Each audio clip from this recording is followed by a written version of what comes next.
Muy buenas noches, amigos de Efecto Mundial. En esta ocasión analizaremos los resultados de la reunión del G20 que se realizó bajo la presidencia francesa en la ciudad de Cannes, en el sur de Francia. Y tengo el enorme privilegio de que el embajador de Francia en México, Daniel Parfait, se encuentre con nosotros. Daniel, muy bienvenido. Muchas gracias por estar con nosotros. Muchas gracias por la invitación. Estoy encantado de tener esta oportunidad de hablar un poco de lo que acaba de pasar en Cannes. Desde luego, es un tema de importancia sin duda mundial, sobre todo por la situación económica en la que se encuentra el mundo, y hoy analizaremos con el embajador Parfait todo lo que han sido los resultados de esa cumbre y quizás las perspectivas en el corto plazo. Así es que después de nuestro carrusel de noticias regresamos con el embajador de Francia en México. El presidente Felipe Calderón confirmó que la reunión del G20 con sede en México, que se realizará el próximo año, será en Los Cabos, Baja California Sur, y que la intención es poner a México en el foco de interés mundial, que se hable de tantas cosas positivas que tenemos y que generalmente no se hablan. Así que vamos a organizar aquí la reunión del G20 en junio próximo, pero de aquí a junio vamos a hacer todo nuestro esfuerzo y toda nuestra mejor aportación para que puedan tomarse las decisiones clave que permitan de una vez resolver ya los problemas de la economía mundial. Muy bien, vamos a iniciar entonces este análisis sobre la reunión del G20 en Cannes, y yo quizá empezaría, Daniel, con la cuestión general, digamos, de los resultados, el comunicado final de la propia reunión de Cannes, y si las expectativas, digamos, que tenía el mundo sobre esta reunión se vieron cubiertas. ¿Cuál sería tu evaluación, digamos, de conjunto? Bueno, Enrique, quizás hay que primero decir en qué contexto tuvo lugar esta reunión de Cannes. Fue un contexto muy difícil. Muy complicado. Porque, por un lado, tenemos la crisis en Europa, las dificultades con el euro. Habíamos tenido una reunión muy fructífera pocos días antes, el 26 de octubre, con un plan que quizás más adelante voy a comentar. Y el primer ministro de Grecia anuncia a la víspera de Cannes un referéndum. Sí, entonces, es una cumbre muy especial donde finalmente tenemos que enfrentar dos crisis, dos temas. El resto de los europeos sabía que el primer ministro de Grecia iba a llamar. Fue una sorpresa total, porque después de los arreglos, del plan que habíamos puesto en marcha el 26 de octubre, pensábamos que eso era un tema como ya resuelto. Ya teníamos muchos en Cannes, ¿no? Sí. Por eso era importante poder decir, esta parte ya lo hemos arreglado, y llegar a Cannes con más bien la situación global, la crisis global, etcétera, sin focalizarse en el tema específico de Europa. Resulta que con esta noticia de un referéndum en Grecia tuvimos que enfrentar dos crisis y hacer dos cumbres en el mismo lugar, en el mismo tiempo. Una de emergencia, digamos, y una positiva. Sí. ¿No? Bueno, las dos son de emergencia de cierta manera porque se trata de enfrentar dos crisis, la crisis en Europa y la crisis global. Porque el otro tema es que, sin hablar de la crisis en Europa, la crisis global es un hecho que realmente nos ha preocupado durante todo el año. Es que el G20 nació de una crisis y sigue tratando de enfrentar las crisis. Bueno, hubo un tiempo, yo diría, de calma después de la primera crisis. Hay que recordar cómo nació el G20. Sí. Yo creo que es importante porque antes se hablaba de otra fórmula. Y en particular, el presidente Sarkozy era un abogado muy fuerte de la ampliación del G8. Llegar a algo más representativo de la economía mundial de hoy y pasar de un G8 a un G13, un G14. Había un debate sobre eso. Finalmente, con la presión de la crisis, llegamos a un G20. Pero eso fue realmente el impulso del presidente Sarkozy, que dijo, no podemos discutir de la crisis económica mundial sin China, sin India, sin México, sin Brasil. Era imposible. Hubo una discusión, no sé si te acuerdas, en ese entonces, Sarkozy fue a Washington a hablar con el presidente Bush, y finalmente llegaron a la idea de crear algo que había ya existido para enfrentar a la crisis en Asia. De hecho, la reunión de Vian fue una primera ampliación. Exactamente. Llegamos al G20, Pero en ese entonces teníamos una crisis que era complicada, pero que de cierta manera tenía como una solución única.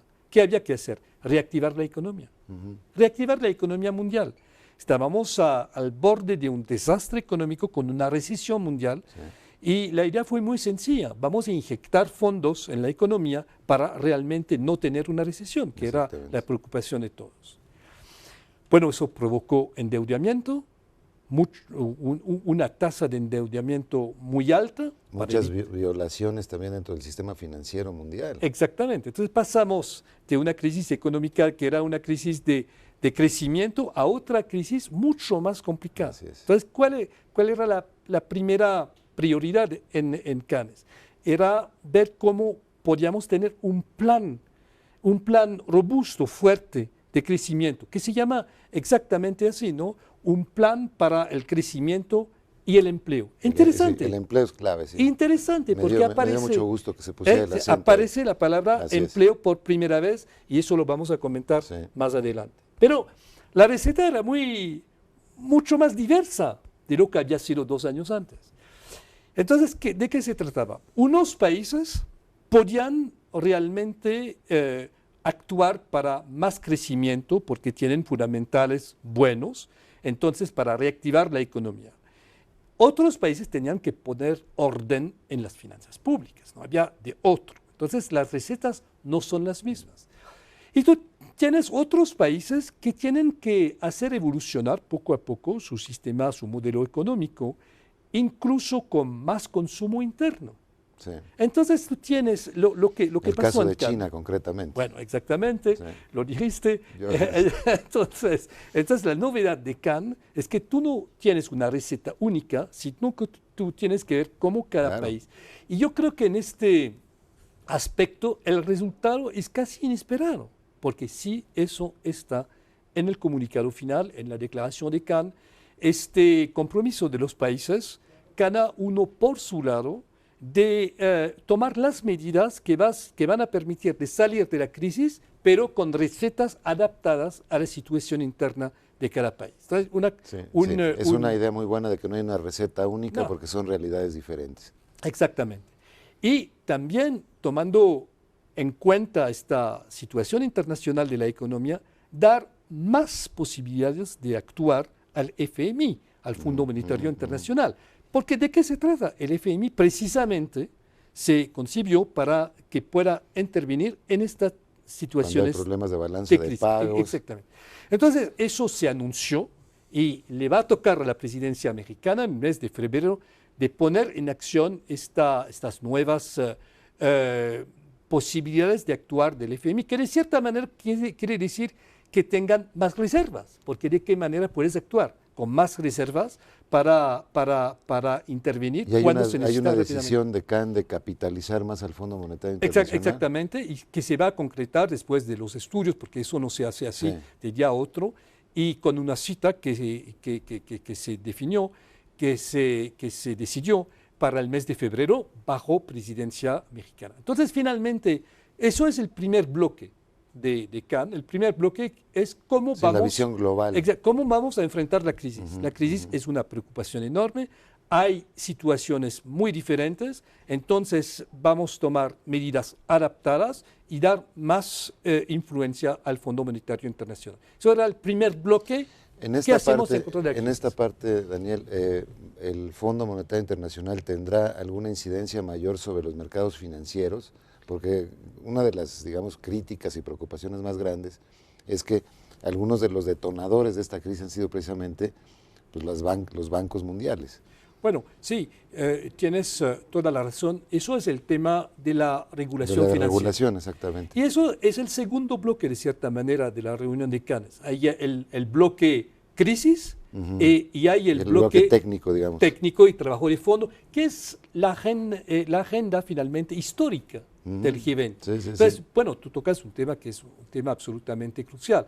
Y lo vimos con Lehman Brothers. Y es donde ha habido más coraje de la gente, además. Pero ¿te acuerdas que el G20 nació después de la caída de Lehman Brothers? Exactamente. Al día siguiente la pánica en los mercados. Entonces, es muy importante. Y lo que pasó en Cannes en este sentido, a mí me parece fundamental. ¿Qué pasó? Que finalmente se hizo una lista de los 29 bancos sistémicos, yo creo que así no sé si es la palabra en español, que quiere decir sistémicos. Eso quiere decir que a estos bancos antes se aplicaba la fórmula too big to fail. Sí.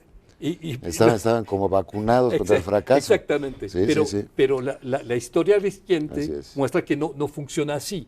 Entonces, ¿cuáles son los 29 establecimientos bancarios en el mundo que realmente pueden provocar una crisis global? Había una anécdota muy chistosa. Yo en esos años vivía en Nueva York cuando empezó la crisis y decían que cuando ibas al cajero automático de Citibank, te decían: le cobraremos por este servicio $1.50, a menos que usted quiera 3 acciones del banco. ¿No? ¿Verdad? Bueno, vamos a hacer, si me permites, Daniel, un pequeño corte y regresamos más con la reunión de Cannes. El Grupo de los 20 o G20 es uno de los mecanismos de cooperación y diálogo internacionales más importantes de cuantos existen en el mundo por reunir a países que conjuntamente representan más del 85% del Producto Mundial. Surgió a raíz de la crisis económica internacional desencadenada por la quiebra en 2008 del gigante financiero Lehman Brothers y está conformado por los países integrantes del Grupo de los 8, es decir, los 7 países más industrializados del mundo más Rusia, que son, además de esta última, Estados Unidos, Francia, Reino Unido, Canadá, Italia, Alemania y Japón, y adicionalmente países de economías emergentes y de importancia estratégica mundial como China, Brasil, India, Sudáfrica, Arabia Saudita, Indonesia, Australia, México, Corea del Sur, Argentina y Turquía, y finalmente una representación de la Unión Europea.